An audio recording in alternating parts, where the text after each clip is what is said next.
აჭარის ფინანსთა და სოფლის მეურნეობის სამინისტროს საგზაო და ტურიზმის დეპარტამენტებში გარემოს დაცვის, საარქივო სამმართველოებსა და ადგილობრივი მთავრობის ელექტრონულ ვებგვერდებზე 2014 წლის ბიუჯეტის დოკუმენტი არ არის განთავსებული. გარემოს დაცვისა და საარქივო სამმართველოებში ირწმუნებიან, რომ ხარვეზი უმოკლეს დროში აღმოიფხვრება. გარემოს დაცვისა და ბუნებრივი რესურსების სამმართველოს ინტერნეტ საიტი ერთი თვის ფარგლებში არის რეკონსტრუქციის ქვეშ.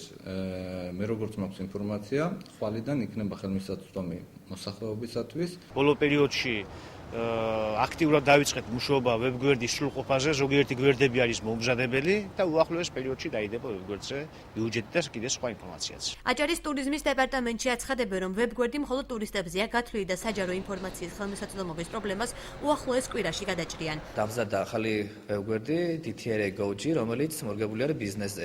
სადაც იქნება განთავსებული საჯარო ინფორმაცია, სტატისტიკა, კვლევები. ამ კვირის ბოლომდე ეს ახალი ვებგვერდი გაიშვება. ჯამური ბიუჯეტის ეს დოკუმენტი იყო დღემდე აჭარის ფინანსთა სამინისტროს ვებგვერდზე ხელმისაწვდომი, თუმცა მას შემდეგ, რაც პრესამსახურს დაუკავშირდით, ვებგვერდზე ბიუჯეტის უფრო ვრცელი ფორმა განთავსდა. ხელფასი რამდენი არის, საკონდენო მომსახურება რამდენი არის, რამდენია კაპიტალური ხარჯები და ასე შემდეგ. ეს ყველანაირი ინფორმაცია დევს.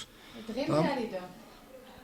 როგორ ახლა ის ინფორმაცია, რაც არიდო და რაც ჩვენი ინიციატივით დაიდო, ეს არის დეტალური ინფორმაცია, რასაც კანონმდებლობა არ ეთხოვს და დეტალური ინფორმაცია დაიდო დღეს. საერთაშორისო გამჭვირვალობა საქართველოს მთავარი იურისტი ეკატერინა ბოკუჩევა აცხადებს, რომ სახელმწიფო უწყებების მსგავსი პოლიტიკა მათი საქმიანობის გამჭვირვალობაზე უარყოფითად მოქმედებს.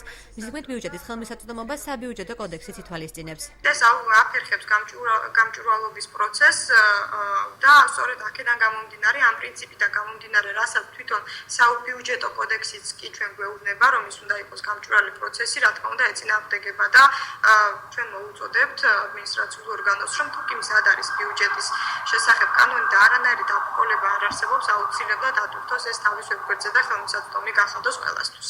აჭარის საგზაო დეპარტამენტში სოფლის მეურნეობის სამინისტროსა და ადგილობრივ მთავრობაში აღნიშნულ საკითხთან დაკავშირებით რაიმე სახის განმარტებისაგან თავი შეიკავეს.